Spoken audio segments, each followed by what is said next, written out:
Assalamualaikum warahmatullahi wabarakatuh. Perkenalkan, nama saya Caturwahyuni. Saya akan mempresentasikan mengenai tentang PPh pasal 21.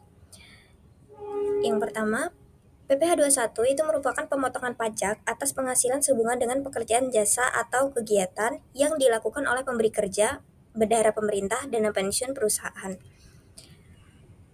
Untuk yang pertama itu saya akan menjelaskan materi tentang persiapan dokumen pada saat pemeriksaan pajak. Untuk yang pertama, itu penerimaan surat permohonan peminjaman dokumen merupakan salah satu bentuk layanan administrasi perpajakan yang memiliki tujuan memberikan akses terbatas atas dokumen yang dibutuhkan wajib pajak atau pihak berwenang dalam rangka kepatuhan pajak. Petugas pajak berperan menerima, memverifikasi, dan mencatat surat permohonan tersebut. Prosedurnya, untuk yang pertama itu penerimaan awal, menerima surat permohonan dari wajib pajak dan memastikan surat ditujukan kepada KPP yang benar. Yang kedua, pemeriksaan administratif, cek kelengkapan surat seperti nomor dan tanggal surat, identitas wajib pajak, dan yang kedua yaitu cek kelengkapan lampiran, itu jika ada. Yang ketiga itu registrasi surat, itu mencatat surat permohonan dalam buku agenda atau sistem tata naskah dinas. Dan yang terakhir itu tidak lanjut, meneruskan surat ke pejabat yang berwenang untuk diproses. Lalu selanjutnya itu ada prinsip penting. Untuk yang pertama itu ada kelengkapan, surat harus sesuai format dan ada lampiran pendukung. Lalu ketepatan, pastikan tujuan pemohonan jelas dan sesuai prosedur. Lalu kerahasiaan, dokumen yang dipinjam hanya dapat digunakan sesuai tujuan. Dan yang terakhir yaitu akuntabilitas, setiap surat yang diterima wajib dicatat dan ditindaklanjuti. Untuk yang kedua itu penyerahan dokumen yang diminta.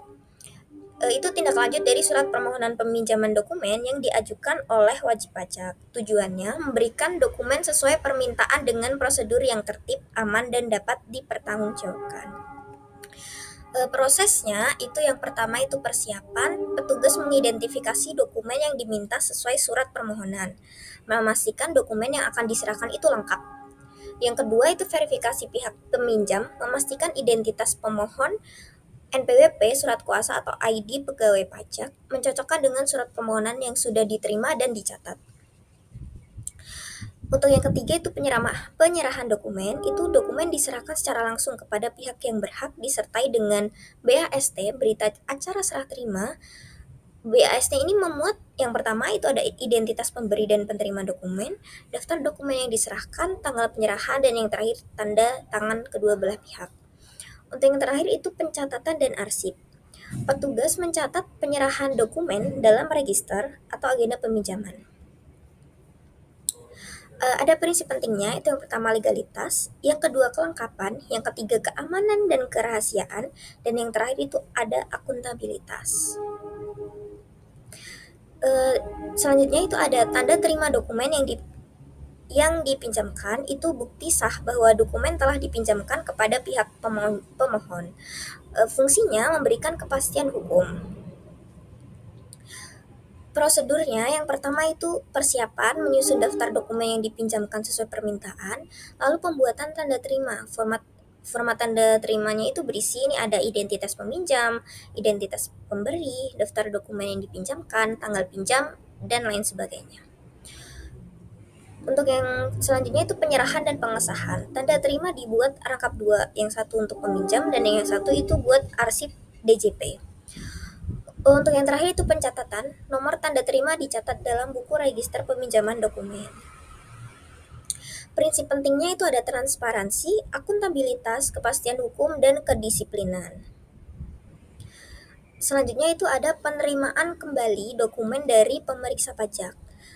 Itu tahapan akhir setelah dokumen dipinjamkan untuk keperluan pemeriksaan pajak yang tujuannya memastikan semua dokumen yang dipinjam sudah dikembalikan dalam keadaan lengkap, baik, dan sesuai daftar. Prosedurnya itu ada persiapan, itu petugas menyiapkan daftar dokumen yang sebelumnya dipinjamkan berdasarkan tanda terima, lalu menentukan waktu dan tempat serah terima. Untuk yang kedua itu pemeriksaan dokumen, memeriksa satu persatu dokumen, membandingkan dengan daftar pada tanda terima dokumen memastikan kondisi fisik dokumen baik tidak rusak dan tidak hilang. Yang ketiga itu pembuatan berita acara pengembalian. Membuat berita acara pengembalian dokumen itu ada memuat yang pertama identitas pihak, daftar dokumen yang dikembalikan, tanggal pengembalian, pernyataan bahwa dokumen telah diterima lengkap, tanda tangan kedua belah pihak. Yang terakhir itu ada arsip dan pencatatan. Arsipkan berita acara sebagai bukti pengembalian. Prinsip pentingnya itu ada kelengkapan, kondisi baik, kepastian hukum, dan akuntabilitas. Yang selanjutnya itu ada pembuatan tanda terima penyerahan kembali dokumen yang dipinjamkan. Itu bukti resmi bahwa dokumen yang sebelumnya dipinjam itu telah dikembalikan. Tujuannya untuk menjamin dokumen kembali lengkap, aman, dan sesuai daftar, serta melindungi kedua belah pihak secara administrasi maupun hukum. Prosedurnya itu untuk menyiapkan daftar dokumen yang sebelumnya dipinjam, lalu mencocokkan dokumen yang dikembalikan dengan daftar pinjaman. Untuk B, penyusunan tanda terima. Format tanda terima biasanya memuat identitas pihak yang membalikan, identitas pihak yang menerima, rincian dokumen yang dikembalikan, pernyataan bahwa dokumen telah dikembalikan, tanggal penyerahan, dan tanda tangan kedua pihak. Lalu yang selanjutnya itu penandatanganan dan penyerahan. Dibuat rangkap 2 untuk arsip dan untuk penerima. Ditandatangani kedua belah pihak sebagai bukti sah, lalu arsip dan registrasi salinan tanda terima diarsipkan. Prinsipnya itu ada kelengkapan, transparansi, akuntabilitas, dan kepastian hukum. Oke, terima kasih. Itu aja untuk materi persiapan dokumen untuk penerimaannya. Sekian dari saya. Wassalamualaikum warahmatullahi wabarakatuh.